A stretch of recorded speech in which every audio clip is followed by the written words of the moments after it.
Welcome back to the news at 10. The former governor of Jigawa State, Sule Lamido, has dismissed the anti-corruption campaign of the current government, calling it, quote, mere noise. Mr. Lamido, who spoke to the BBC Hausa service, accused the president of insincerity, comparing him with the late head of state, General Sani Abacha. According to him, there is no iota of truth in the so-called commitment to the improvement of security and halting graft in the country. Mr. Lamido became the first high-profile politician to be arrested and arraigned alongside his sons by the Economic and Financial Crimes Commission over a 10 billion naira fraud charge. The former governor and his sons were re-arraigned before a federal high court in Abuja in September last year on amended charges bordering on corruption and money laundering. They had earlier been arraigned before Justice Evelyn Anyadike of the Federal High Court in Kano. Mr. Lamido and his sons pleaded not guilty to the charges. In the meantime, a team of the Nigerian police force is currently laying siege at the residence of a former governor of Gombe State, Danjuma Goje, in Asokoro, Abuja. The house is being guarded by stern-looking policemen who have stationed 8 police vehicles outside the building, with over 24 mobile police officers also outside. Several calls made by our correspondent to the force public relations officer, Jim Moshud, were not answered. But the spokesperson of the Economic and Financial Crimes Commission, Mr. Wilson Uwajere, says the commission is not part of the raid at the former governor's residence. A security source, however, says the operatives are from the monitoring unit of the Inspector General of Police and are on a mission to recover funds believed to be hidden in the building following an alleged tip-off by a whistleblower.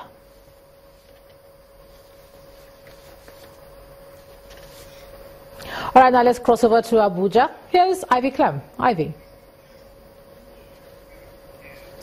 Hello, Ijoma.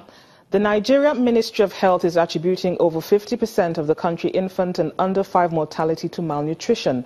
The World Bank report on infant and under 5 mortality in Nigeria for 2015 states that the country loses about 109 children to every 1,000 births before they attain the age of 5.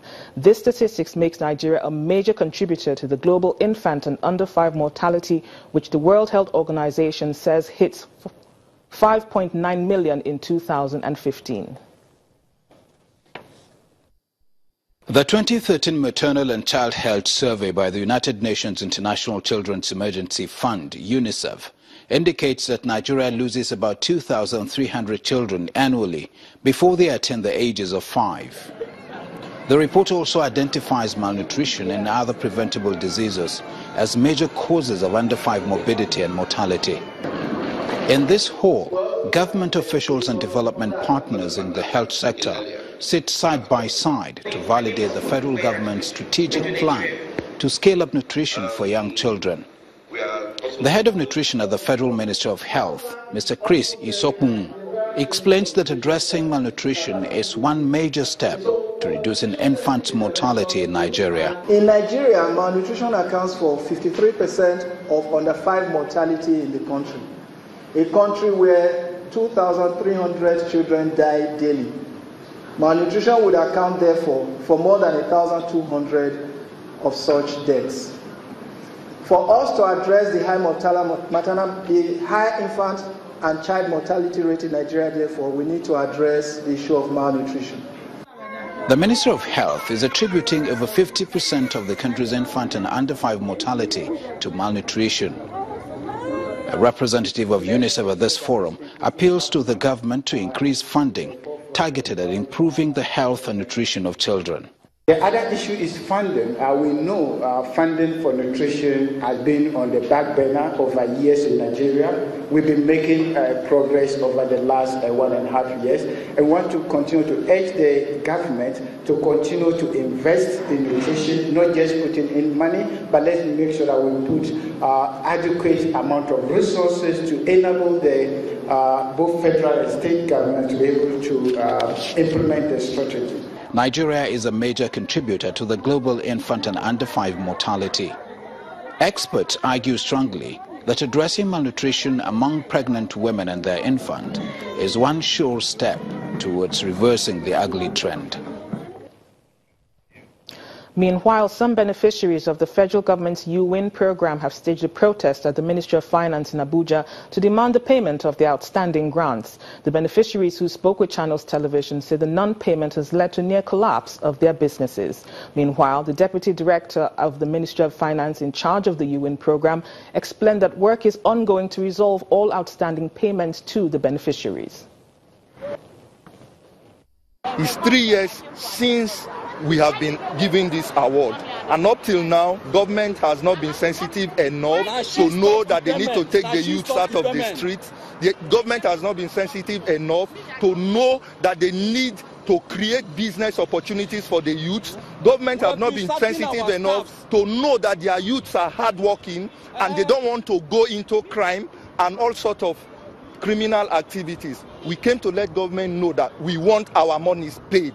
It's been 3 years now. This was a program that was supposed to last just 1 year, and the federal government has decided that they won't pay us. From one story to another, it's either they say voucher is missing, or somebody is supposed to sign is out of the country, or once it's just stories upon stories. And we are tired of answering because our businesses cannot wait for stories. That's the truth. Now they're saying we are ghosts. Me, do I look like ghost? The Cross River State Universal Basic Education Board says it has uncovered over 700 teachers with fake certificates and 700 ghost workers on its payroll across the state. Chairman of the board, Stephen Ode, told newsmen in Calabar that the state capital, at the end of the personnel audit exercise carried out across the 18 local government areas, that the state had saved about 70 million naira. He insists that the exercise will continue until all unqualified persons and ghost workers are out of the education sector. We are saving the state from paying salaries to those that are not genuine staff, not genuine teachers. I'm sure as we continue, monthly, the salary way bill for SUBEB will come down. And I can tell you that we are not going to relent. We will continue to go after them. Those that have not been caught, we will still go after them because we have their files. Despite the fact that we've concluded the personnel audit, we created opportunity for those, one or few persons are still coming, for those who were not able to attend the first personnel audit. We also created opportunity for them to attend again when we organize another mop-up exercise, which we have concluded. But still, we still have room for some genuine cases that we are still attending to. So I can tell you that SUBEB will be saving this state close to 60 to 70 million naira monthly from this exercise that we've just concluded. The governor of Ekiti State, Ayodele Fayose, is calling on the federal government to quickly upgrade facilities at the Ado-Ekiti prison to improve the welfare of inmates. Governor Fayose, during an inspection tour of the prison, decried the poor state of facilities at the prison and promised to donate a borehole and a building to support and upgrade the facility. He was accompanied by the tour of the Chief Judge Ayodeji Daramola, security chiefs and other top government functionaries.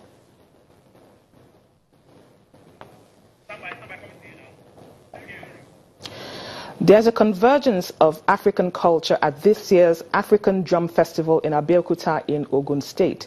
The event, which attracted frontline African traditional rulers across Africa, some state governors and Nobel laureate Professor Wole Soyinka, witnessed a display of huge cultural heritage of the continent. The event showcased various displays of dances from across Africa. Governor Ibikunle Amosun, in his speech, says the event seeks to promote the rich cultural heritage of the people.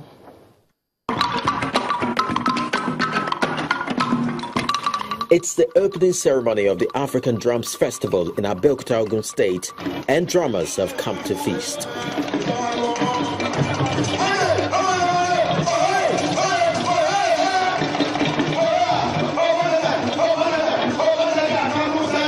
The festival parades an array of troops from within and outside the country, so also are dignitaries who have come to be part of this cultural heritage.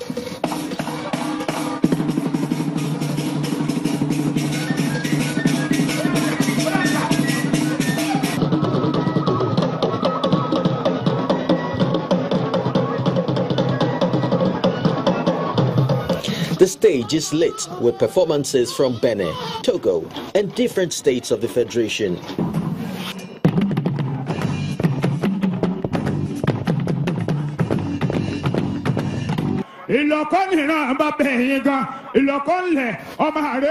This is closely followed by messages of goodwill applauding Governor Amosu's effort at staging the event from the royal fathers present, including the Oni of Ife, Alaafin of Oyo, Chairman Ogun Council of Obers, as well as the Alaki of Igbaland.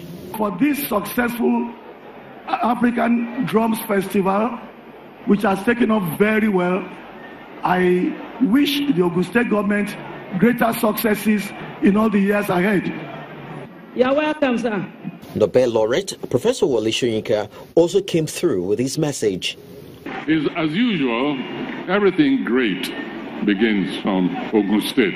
If you don't believe me, well, take Afrobeat, for instance. Afrobeat, fella. He started here. It all began here. He might have sort of disseminated it in Lagos, in the United States, but Afrobeat began here. So why are we surprised that the first African Drum Festival begins in Ogun State? It's normal. We're used to it. We don't make song and dance about it. Oh, I kept the food red. Yes, that's why I kept red. Before unveiling the festival drum, Governor Amosu shares the idea behind the event. The celebration of the African Drums Festival is a veritable platform for drummers and dancers in Africa to showcase their God-given talents through the richness in drumming. With the unveiling formally done, the door is swung open to more cultural performances and beautiful drumming experiences for the next 2 days. Chris Elams, Channels Television News.